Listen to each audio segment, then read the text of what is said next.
This is my first video covering historic Aviator, and I figure I should start with my favorite ace in Europe. And chances are you don't even know his name, and if you do, you only know a small part of his story. I'm here to change that.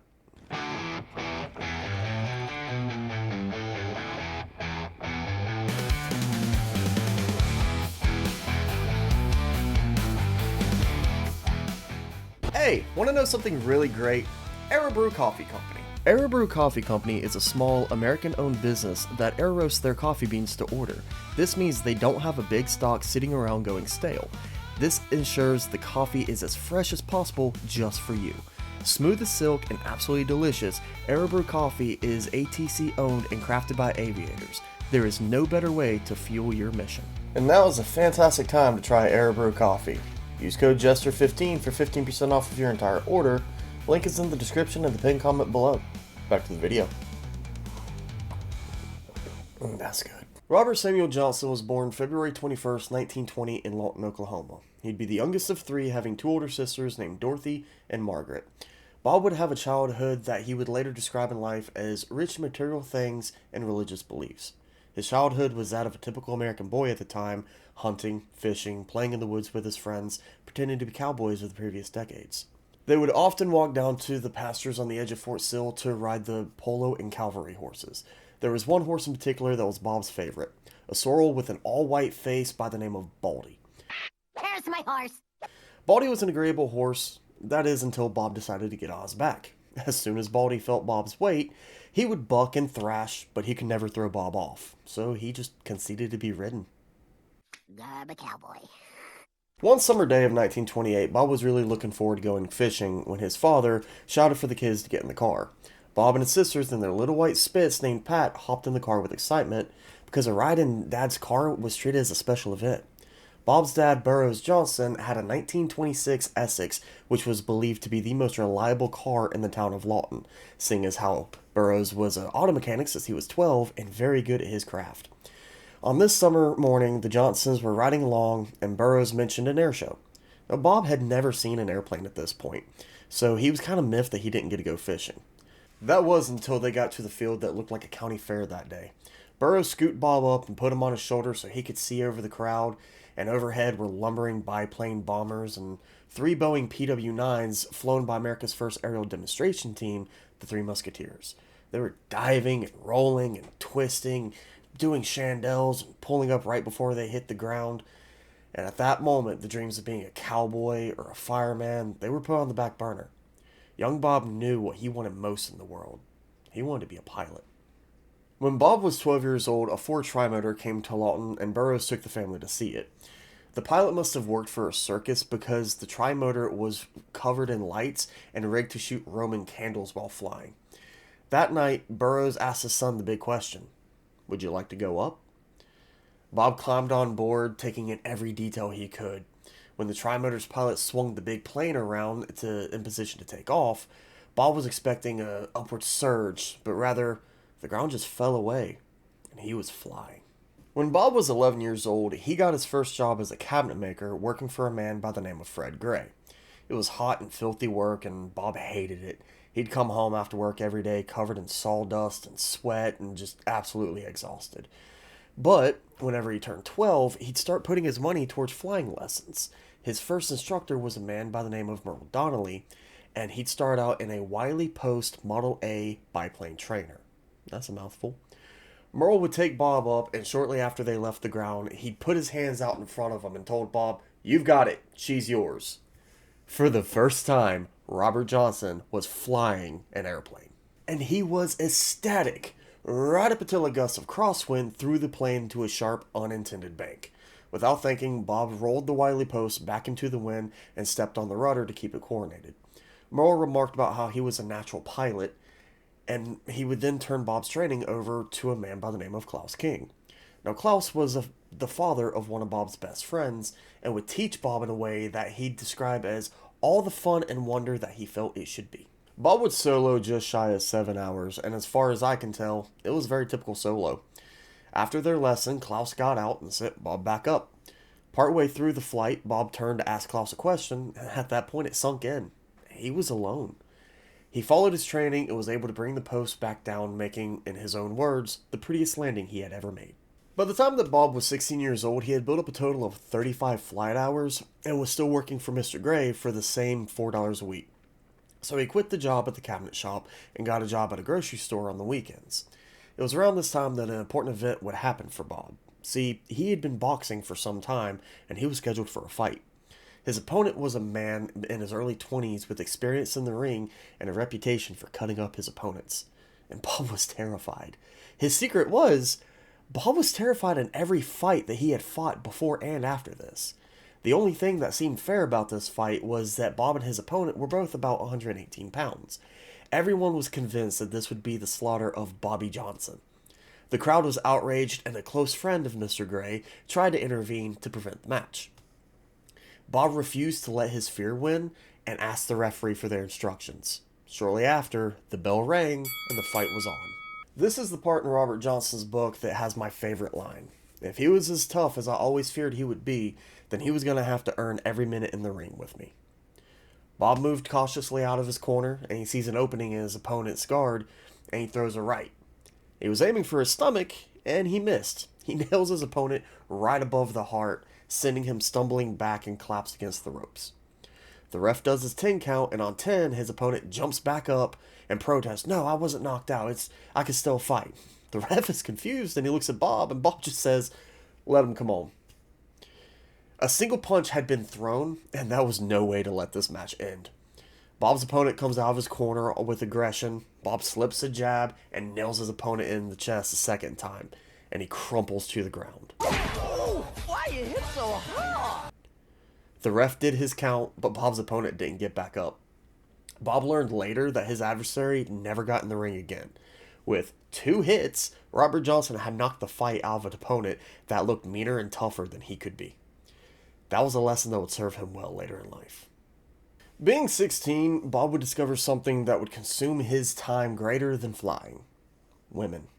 One woman in particular, a beauty by the name of Barbara Morgan. For the better part of 2 years, flying would not receive any attention from Bob. That is, until at 18, Bob was fortunate enough to befriend the dean of his school, Cameron Junior College, a man by the name of Dr. Clarence Breedlove. Dr. Breedlove summoned Bob to his office to inform him about the civilian pilot training program. And Bob loved the idea of joining, that is until he learned of the cost, $55. Bob was heartbroken. With his meager earnings from the job that he was working and his position as a firefighter in Lawton, he was not going to be able to swing that price. That is until Dr. Breedlove told him he would loan him the money so he could finish his flying. Bob loved the civilian pilot training program. His new instructor, Dwayne Husher, introduced him to a more leisurely way of flying, which allowed him to fly various different aircraft and to reach the coveted 100 flight hour mark in his sophomore year of college.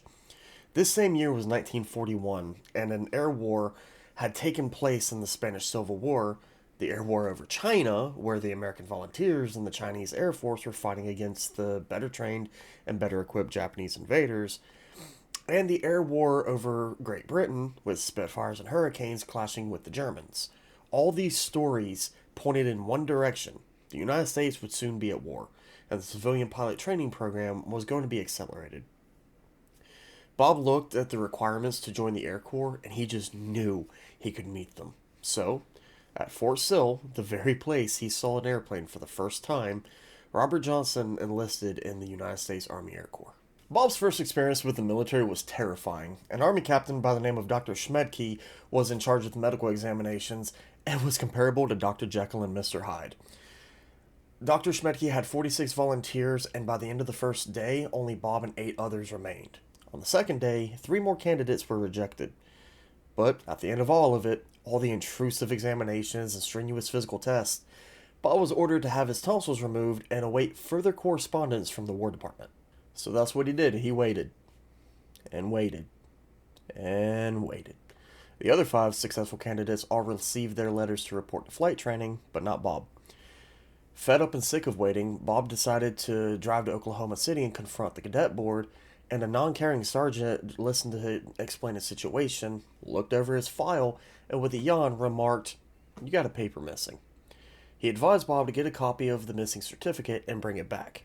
2 days later, November 11th, 1941, Robert S. Johnson was back in Oklahoma City swearing in to the United States Army Air Corps.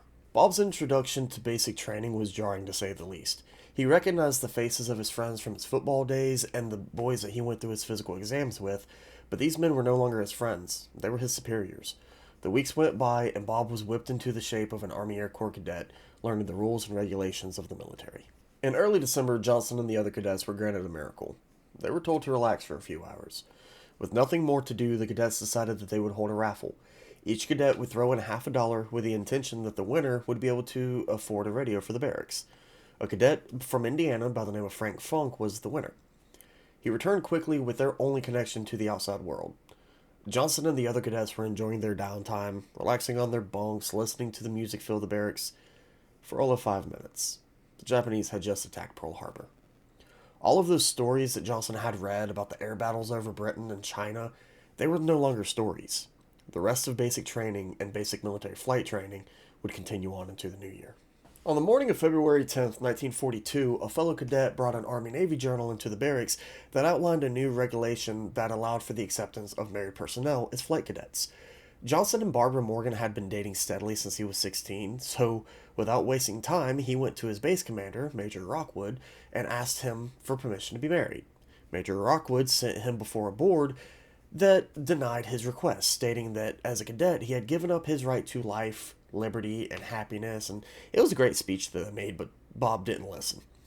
Barbara was already on her way, and she had gotten into town on his birthday, so, along with another cadet and his fiancée, Bob and Barbara piled into Bob's 1936 Chevy and went into town to be married.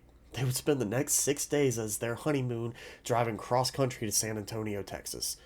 Crowded as it may have been, Bob doted upon the new Mrs. Johnson the entire time. On February 26, Barbara would return home to Lawton, and as soon as her bus was out of sight, Johnson would report to Randolph Field to finish out his flight training. Towards the end of his time as a cadet, the instructors would ask the cadets if they wanted to keep flying after the war. Of course, everybody said yes, and the instructors convinced them that the grandeur of flying fighters would fade and that bombers were the way to go. And Johnson was one of the cadets that listened and signed up for bombers. On May 2nd, 1942, Bob took his first flight at Kelly Field as a bomber student. The days and the weeks would be consumed with flying and studying until the day that all the cadets had been waiting for. The day that they would feel a tug on their uniform, a sharp handshake, and be adorned with the glistening silver wings of United States Army Air Corps Aviator. The gold bars on his lapel showing his rank of second lieutenant were nice, and Barbara was proud of them. But his silver aviator's wings meant the world to Bob. Barbara and Bob had discussed his decision to fly bombers, and he had chosen the A-20, as in his opinion, it was the closest thing to fly fighters. And that was until he got his orders to report to Stratford, Connecticut, to fly fighters. On July 19th, 1942, Robert Johnson reported to the 56th Fighter Group, 61st Squadron, and when he reported, he was still rigid with military procedure, being fresh out of training, and that is until he met Captain McCullum. When they first met, McCullum greeted him with a handshake and said, "We're glad to have you with us, Johnson. Now, sit down and relax." McCullum would walk him through the current state of the fighter group and the 3 squadrons that comprised it. He then would talk up Johnson's eventual mount, the P-47 Thunderbolt. But before anything could be done, Bob and Barbara had to find a place to stay. Barbara had moved with Robert to Bridgeport, Connecticut, and they would actually have a pretty easy time settling in. They quickly rented an apartment, and seeing as how that they would no longer need it, their car that they had just driven across the country with, they sold his 1936 Chevrolet to a fellow Air Force pilot by the name of Neil Kirby. Kirby would be the first pilot to take the P-47 into the Pacific and would later win a Medal of Honor. When Robert first met the P-47, he remarked at how big she was and how she wasn't very pretty on the ground, but despite that, he was still in love. He couldn't wait to take her up and unleash all 2,000 horsepower that she possessed. Johnson would remark to himself that in all of his flying, a speed of 105 and 110 miles an hour was respectable. The Thunderbolt stalled at 105 miles an hour. First Lieutenant Gerald W. Johnson, no relation, who was destined to become one of the best pilots in the 56, was the one to check Robert out in the P-47. For half an hour, Gerald stood on the wing with Johnson in the cockpit, going over the final run-through. "Okay, Bob, she's all yours." Gerald slid off the wing. Robert did his final cockpit check. He Checked his helmet, checked his shoulder harnesses, he checked his parachute and all of his other gear. He checked the instruments, he checked the buttons and the switches, everything. The Thunderbolt requires the closing of 13 buttons and switches to be prepared for flight. He primed the engine, stick back, brakes locked, and he hits the starter. The R-2800 began coughing to life, turning the 4 blades of the propeller in front of him. For 10 minutes, he sat there, terrified at the 8-ton machine rumbling under his fingertips. He wanted to feel this plane out, because at this point in his flying career, he had never flown a craft so powerful. Robert radioed the tower, requesting permission to taxi, taxis out to the runway, and locks the brakes again. He spends another 10 minutes going through the cockpit check, and satisfied but still anxious, Robert reaches up and behind him, grabs the canopy bar, and pushes it forward and closed.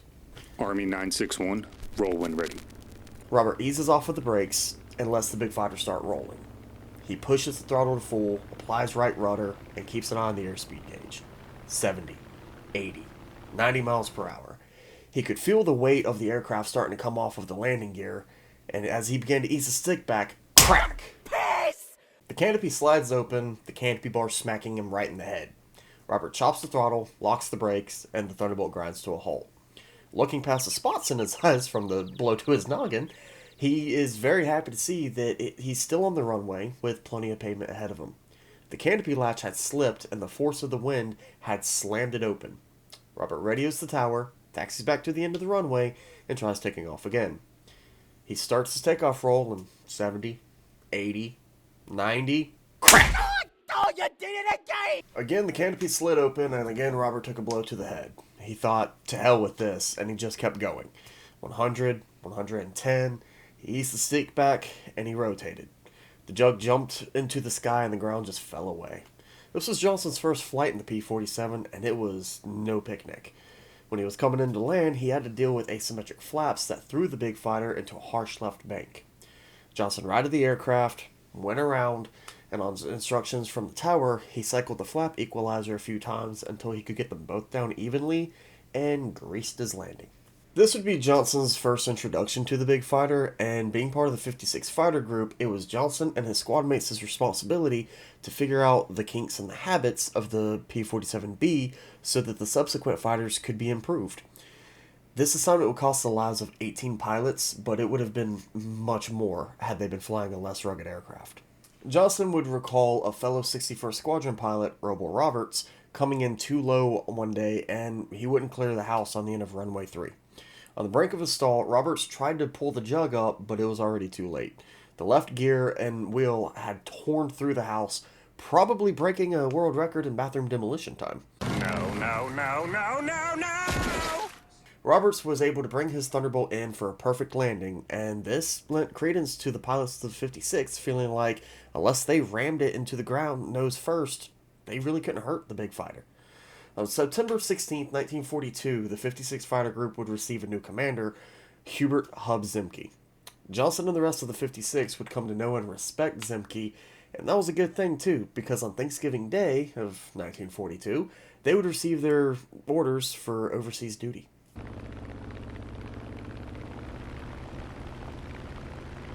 When Johnson and the 56 made it to Europe, the British pilots, who were battle-hardened veterans at this point, took them under their wing and warned them that the Germans that they were going to go up against were expert flyers. The 190s and 109s were just as good, if not better, than anything else in the sky. But Bob and the rest of the 56 were chomping at the bit to put their Thunderbolts up against the best that the Germans had to offer. And they would have to wait for 3 months. So they entertained themselves by going into town every night, watching every stage show on display, and shooting up the ceilings of their barracks. That last one they got in a lot of trouble for. It wouldn't be until the middle of May 1943 that Johnson would get his first taste of combat. He was scheduled to fly the number 4 spot on the lead element on an escort to Antwerp. Bob's job was to keep an eye out for enemy aircraft to make sure that his lead stayed protected. It wasn't long before the call came out. 4 bandits, 2 o'clock low. Johnson's flight leader, Hub Zemke, stood his plane on his wing and dived in after them. Johnson and the 2 other Thunderbolts in his flight followed him in. Bob keeps looking left and right, trying to make sure that he can spot any enemies before his flight gets bounced. He spots 8 yellow-nose FW-190s coming in from their 7 o'clock. Zemke and the rest of the flight pull their noses up and out of the dive to meet the new adversaries head-on. The German planes dove through the formation in an attempt to break it up. The first 4 dove right in front of Zemke's plane, and the second 4 right in front of Johnson in between him and his element leader. Forgetting the rules of air combat, Johnson latches on to one of the 190s and lets loose the power of his 850s. And misses. He neglected to lead his target, and in his excitement, he just shot where the German plane was. Johnson let off of the trigger, and his guns continued to fire on their own. While in a climbing turn, he's cycling the master arm switch, trying to get his guns to stop shooting, and 2 aggressive 190s fly right through his stream of bullets.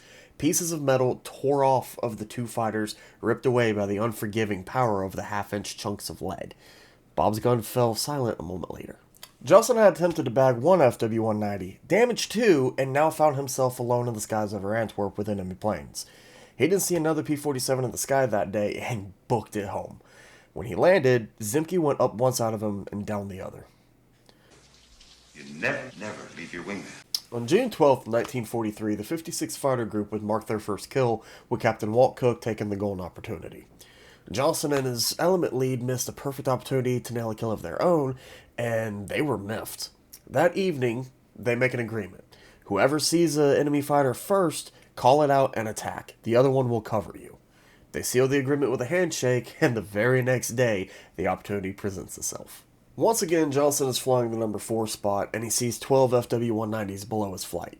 He calls out the bandits, and with the confidence that his buddy is going to cover his tail, he dives in on them. Johnson picks out the German flight leader and is so locked in on this enemy that when he squeezes his trigger, the sound of his own gun startles him. But that one burst was enough. The 190 fell into pieces, and Bob Johnson has scored his first kill. When he pulled up and away from his attack, he looked around and realized he was alone. His element leader had not followed through with their agreement and had left Johnson out to dry. As soon as they were back on the ground, Bob's friend was in the colonel's office complaining that he had left him uncovered just because he wanted a kill.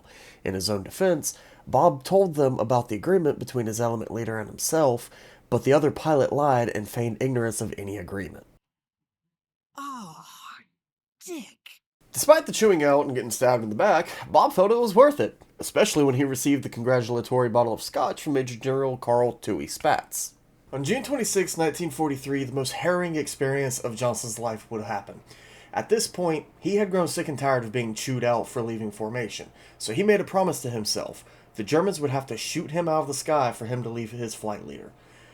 That day, 48 P-47s took off from RAF Manston to escort a flight of 100 B-17s to bomb an aircraft factory just outside of Paris.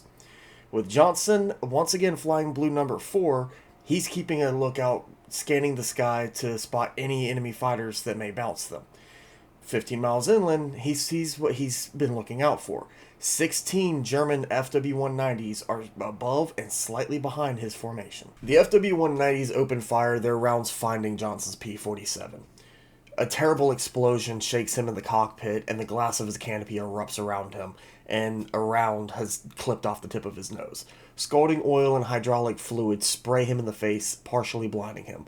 The rounds punching through the metal of his airplane cause shrapnel to be embedded in his leg.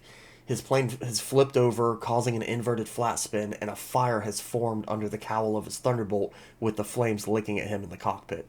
Johnson grips the canopy bar and wrestles it open, but it only moves 6 inches. So he plants both of his feet along the instrument panel and pulls with everything that he has. And it doesn't budge. He's trapped. Nothing short of a miracle would happen, and it wouldn't be the last of that day. The fire goes out, Johnson kicks left rudder, pulls back on the stick, and the plane turns right side up and comes out of the flat spin. The smoke of the now extinguished fire is sucked out of the canopy through the shattered glass. Knowing that the canopy won't budge, Johnson tries squeezing through the top opening, but his parachute gets snagged and it won't go through. So he sits back in his seat and assesses the situation. He can't fit through the shattered opening, and he can't open the canopy, but the Thunderbolt is still flying. Oil has coated the windscreen in front of him, making forward visibility impossible. He pulls a handkerchief from his pocket to wipe the fluids from his eyes, and he looks around and notices another airplane is coming up on him from his 4 o'clock position. The gleaming yellow nose of an FW-190 closes the distance. Johnson shoves the stick forward and banks his plane, causing the 190 to overshoot. The German brings his plane around in a lazy right turn, sliding easily in on the Thunderbolt's tail.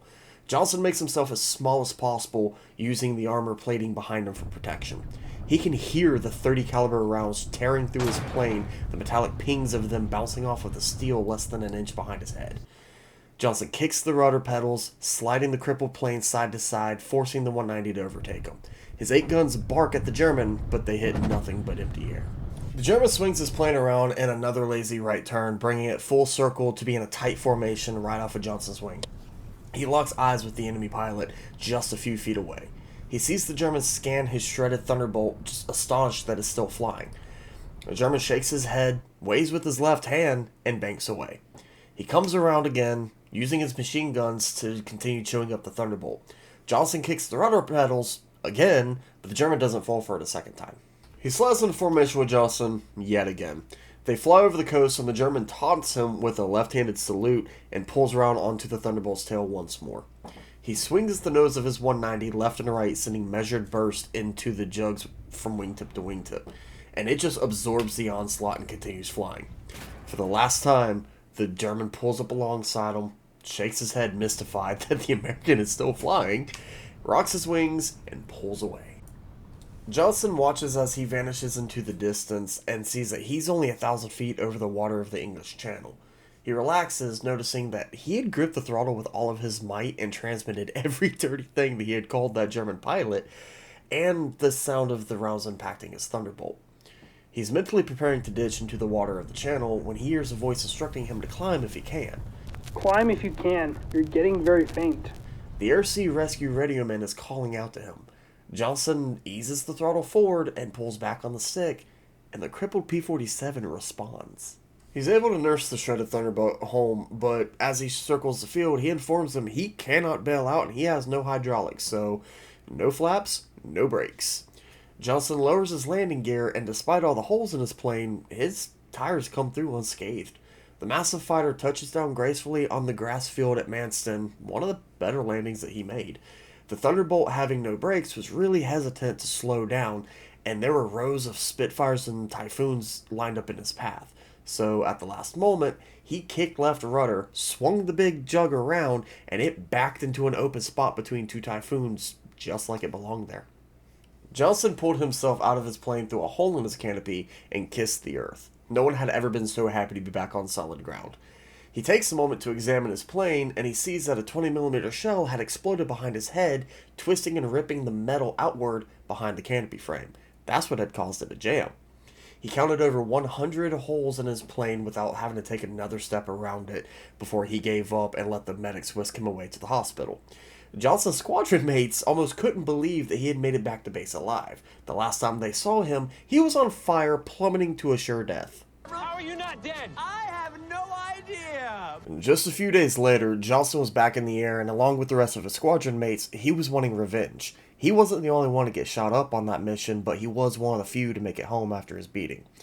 Johnson and the rest of the 56 were hungry for a fight, but for 2 months the Luftwaffe refused to come up and give it to them. It wouldn't be until a ramrod into Resenberg that they would get the fight that they'd been aching for. 190s and 109s met the bombers on their way, and they attacked relentlessly. And the Thunderbolts responded in kind. Johnson is flying off of the wing of his element leader, Jerry Johnson, when he sees an Me-110 shooting rockets into the bomber formation. He calls out the bandit, and they dive in. With the power of their combined 50 cals, they send the German plane down in flames. The 56 would score a confirmed 17 kills that day at the cost of just 3 of their own.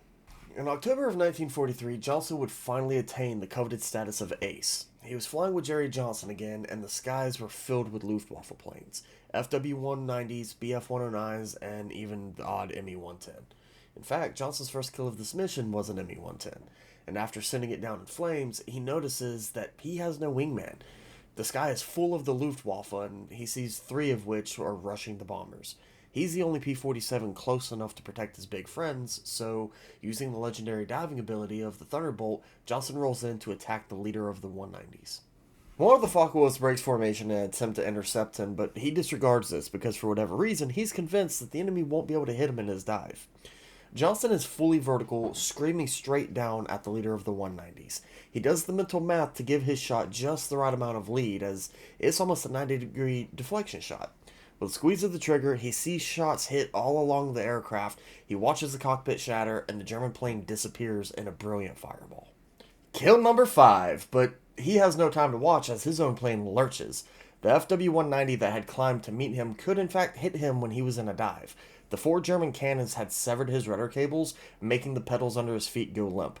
Johnson uses every bit of his strength to wrestle the heavy fighter out of the dive, bringing it around to face the opposite direction. Straight up. He trades his speed for altitude and levels out, but 50 yards to his left, an Me-110 is rushing in at him, guns blazing. The enemy rounds miss their mark, and instinctively Johnson kicks left rudder to turn into the 110, but nothing happens.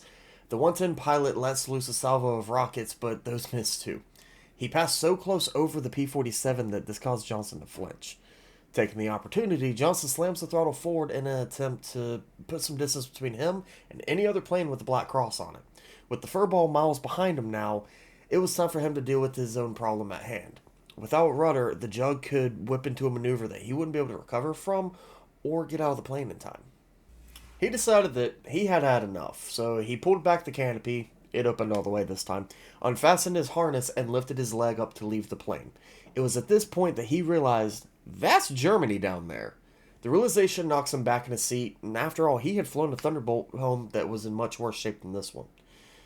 He uses the rudder trim tabs, and lo and behold, the Jug responds.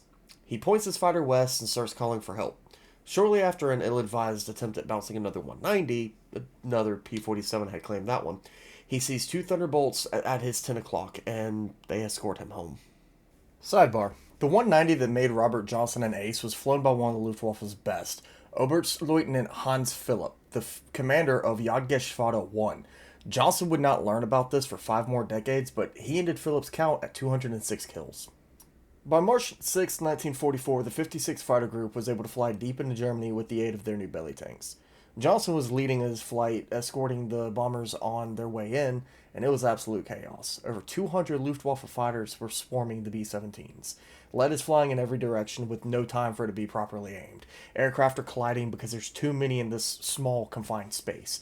More than a few of the heavy bombers would succumb to the enemy fire and flak. A mile above him, Johnson sees a fort swooping out of control with a pair of Bf-109s circling it, and they're snapping bursts at the falling airmen in their parachutes. Fueled by his anger, Johnson hangs his plane from his prop and climbs like hell. The leader of the 109s tries to run, and his wingman breaks off. Johnson is determined to get at least one of these bastards. And previously, he could see the thick, smoky exhaust coming from the Messerschmitts, which indicated their throttles were wide open. When the 109's exhaust stopped smoking, this told Johnson that the German pilot was attempting to force an overshoot, so he chopped his own throttle, skidded his plane to the right, and stood it on its left wing. The 109 turned sharply to the left. Perfect. Johnson could see the Luftwaffe pilot looking back at him, facing down the Thunderbolt's 8 guns. The 109 pilot rolled into a dive, attempting to escape. They never learned. Johnson's Thunderbolt closed the gap between him and the 109. He squeezed out a few bursts, and he was landing hits all over the wings and the fuselage. The German whipped his plane into another left turn, right into another burst from the Thunderbolt's 50s. Johnson could see the enemy's canopy shatter from the gunfire and belch a thick cloud of black smoke. He did a half roll and looked back and watched his enemy slam into the ground. Holy shit, dude. Oh, who am I offending? The Nazis? On March 15, 1944, Johnson is back in the air shepherding the Big Friends, this time to Brunswick. High above his own flight and from the north, he notices a gaggle of contrails, at least 50 of them. The FW-190s dive in, targeting the bombers, and Johnson and the 7 Thunderbolts he was leading rushed in, guns blazing, to break up the attack. But they were just the bait. He sees the second wave coming in, hungry for an easy kill. He calls them out, and everybody pulls up. 8 Thunderbolts in unison lift their noses and engage the enemy. Nipping at the heels of the diving Germans was a flight of P-38s that had also been tasked to help with escort. A close-quarters furball erupted, and an avalanche of steel and gunfire churned up the sky. In the melee, a Focke-Wulf would jump right in front of Johnson's guns, and he'd be disintegrated. Looking around, Johnson would spot a 190 on the tail of a P-38, so he rolled in. With a 2-second burst, he sent the German down in flames. In the very next instant, the fight evaporated. The German planes that weren't raining down in pieces had dove away and were trying to escape, but the Thunderbolts and the Lightnings gave chase. Johnson is looking every which way, trying his best to spot an enemy that doesn't have a P-47 or a P-38 on their tail. He had never scored a triple, and he desperately wanted to change that. In the brief moment of respite, Johnson remembered his wingman, Herbert Holtmeyer. He had thrown his Thunderbolt around the sky in such a way that he didn't think anybody could have stayed with him, but looking over his shoulder, there he was. Holtmeyer had stayed glued to Johnson's wing through the whole ordeal. Later, he would tell Johnson that he was so focused on staying with him that he didn't even recall seeing an enemy Focke-Wulf. Another sidebar. In November of 1943, Johnson would become a flight leader, and while still being the aggressive fighter pilot that he was, he took his role of flight lead very seriously. In all the missions that he flew, he never once lost a wingman. Johnson gave him a wave and returned to his search for a third target. Far below, he saw a group of 6 Thunderbolts grouped up in a climb. He radioed to them that he would cover their ascent, and then there it was. Stalking in the group of 6, a Bf-109 was darting cloud to cloud. Johnson called for cover and dove for his 3rd kill of the day. The Messerschmitt, confident that he hadn't been seen, continued his own hunt. Johnson lined up on his tail, and just as his finger wrapped around the trigger, the 109 was swallowed up by a cloud. Betting that he would keep the same heading, Johnson waited, finger poised over the trigger, and his bet paid off. The 109 came up out of the cloud just 150 yards ahead of him. The 109 broke up into metal confetti, and Johnson had his triple. Less than a year before, he was a green fighter pilot whose fellow pilots were convinced that he would be the next one shot down early on. A pilot who was routinely chewed out for leaving his flight lead. But now, with 22 kills to his name, RobertSJohnson was the leading American ace in Europe. That night, Johnson learned that after 20 more hours of combat flight time that he'd be grounded and sent back to the States. He didn't want this. Things were just now getting good. He requested an extension of 25 more hours from Hub Zemke, and Zemke granted this. And that same day, his promotion to captain had gone through. America's previous ace of aces, Eddie Rickenbacker, had a score of 26 kills, and the race was on for his record to be broken.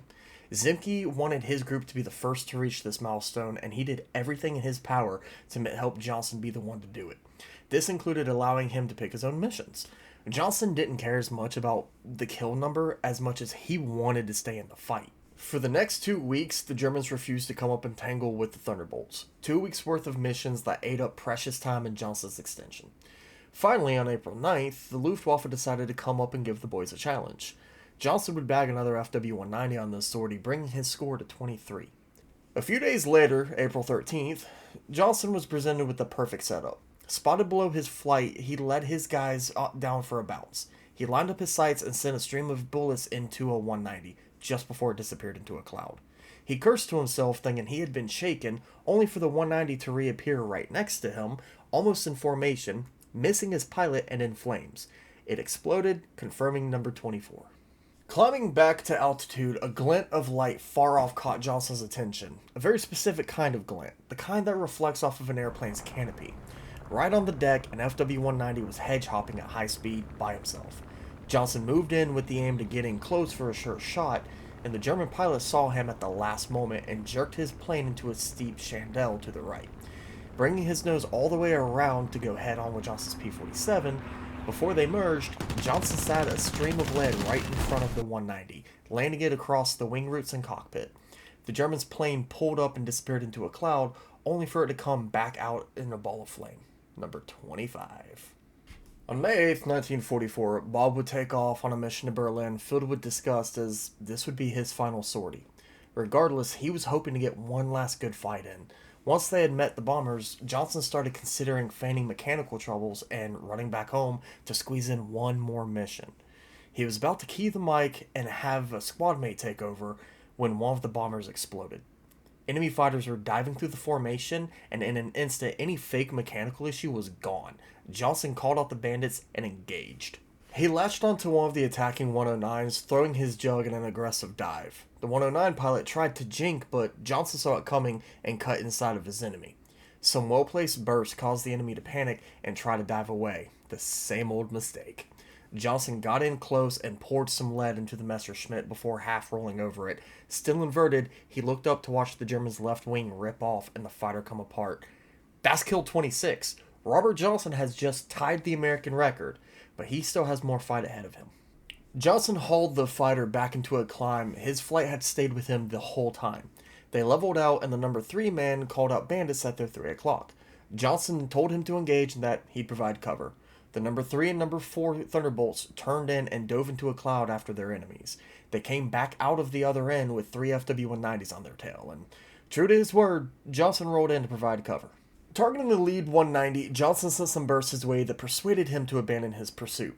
Then turning his attention to the second 190, he poured lead into the center of the plane, sparks dancing along the wing roots and shattering the canopy. The enemy plane lazily rolled away, a dead man at the controls, but that was it. Robert Johnson was the first American in Europe to break Eddie Rickenbacker's record, number 27. Johnson's last mission could not have ended more perfectly. When Johnson landed back at base, he was greeted with great fanfare. Generals Griswold and Alton were there to greet him, photographers in tow. It would have been a bit awkward had he come back with those made-up mechanical issues. Through all of the cheering, the camera flashing, the best greeting came from Hub Zimke when, with a grin, he grabbed Johnson's hand and said, "Get the hell out of here, Johnson. You're going home."